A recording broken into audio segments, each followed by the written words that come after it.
Hello and welcome to RPG Tips again. This video is my first one about general RPGs, but the things that I'm going to be talking about can be applied to your solo games still mostly.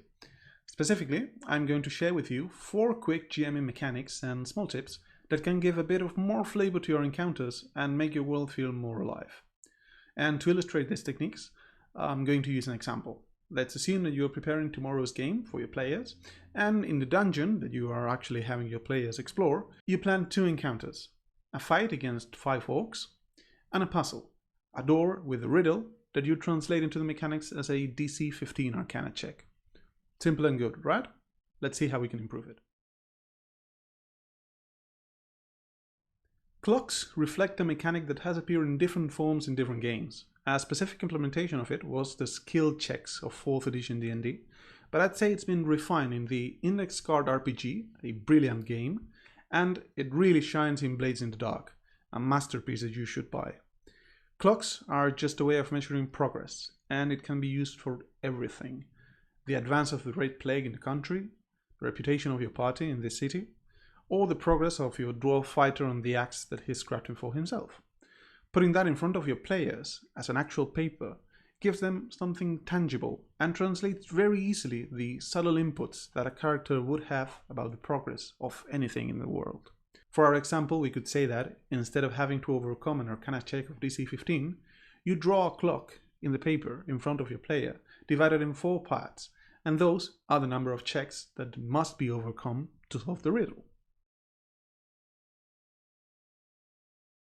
This rule actually comes from Fate, but the concept has been explored endlessly in other books, and it says that everything can be translated and treated as a character.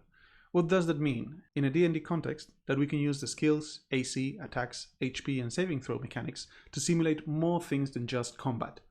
This allows us to give more solid mechanical foundations to other areas of the game that aren't as well supported as it. For instance, persuading the king to let you run away and never come back from the country instead of being executed could be resolved as a simple persuasion check. But it could also be treated as a social combat. Crossing Mountain Peak can be treated as attacks, and characters can also attack it and defend by using their survival and nature skills. And in our example, the riddle can attack our wizard's mind, reflecting the exhaustion of deciphering the riddle in a more tangible and complete way.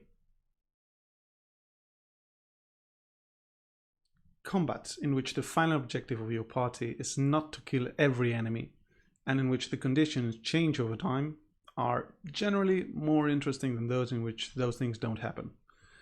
Take the previous example. We had a fight and then a puzzle door. It's not a bad set of 2 encounters, it's alright. But now mash them together.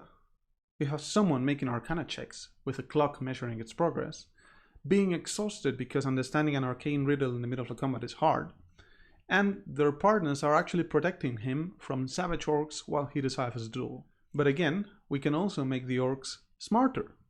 Don't make them just fight mindlessly. Have one of them run to the other side of the room to blow a horn that summons more orcs and set a clock for the arrival of more orcs. Have traps laid out on the floor that plunge characters to spike traps. Collapse the ceiling if someone casts a fireball. This combat is actually finished once the riddle is solved, the door is crossed, and they get separated from the orcs. With this, which are very simple mechanics on their own, we've turned a kill the orcs situation into solve the riddle while we protect you because oh my god, they've just blown a horn and lots of orcs are coming our way, and solve this quickly, please. Lastly, one general tip that I've encountered in my GMing. Don't be afraid of saying yes to your players. You are there to be their greatest fan.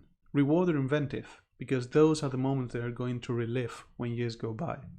If the fighter goes to pick up the exhausted wizard that cannot keep on reading the door and wants to try to make a history check to solve the riddle, just let him. Increase the DC a bit, allow him to keep the clock progress of the wizard if he communicates what he has learned, but let him do it.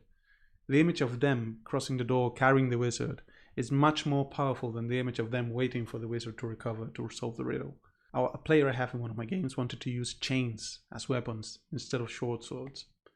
So she just uses the stats of short swords, but in the narrative she's using chains. The game balance is kept, she is happy. Summing up, Use clocks and show them to your player to give them something tangible.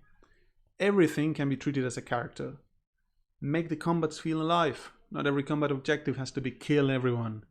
And say yes to your players in a way that makes them happy and doesn't destroy your game. This has been a much quicker video than my usual ones, but I hope that it was equally useful. Do you have little things that spice up your games? Share them in the comments down below, please. Couple of things. I've opened a Twitter account. I'm going to link it in the description box. If you have anything related to solo RPGs, general RPGs, whatever you want to talk about, just come and comment it. And if you understand Spanish, I was interviewed in a Spanish RPG YouTube channel the other day, on Saturday I think it was. It's called Destino Roll. I'll also link it in the description just in case you want to see it. We talk about the basics of solo RPGing. Anyway, this has been a very different video from my usual ones. I hope that you liked it. I didn't want to get into as much details of the specific mechanics as I sometimes get to with Mythic, because I feel that it's better to just give you pointers to places in which these mechanics are better explained. With this video, I just wanted to open the door, or to show you that specific things can be used to improve your games. Clocks, for instance, are a thing that is extremely simple, but it can really have an effect on your table. Anyway, if you want more of these short length videos, just tell me in the comments or in the Discord. As always, I'll be happy to produce more. As always, thanks a lot for coming, and I hope you learned something. I hope you had fun, and I hope to see you again in the next video. Bye bye.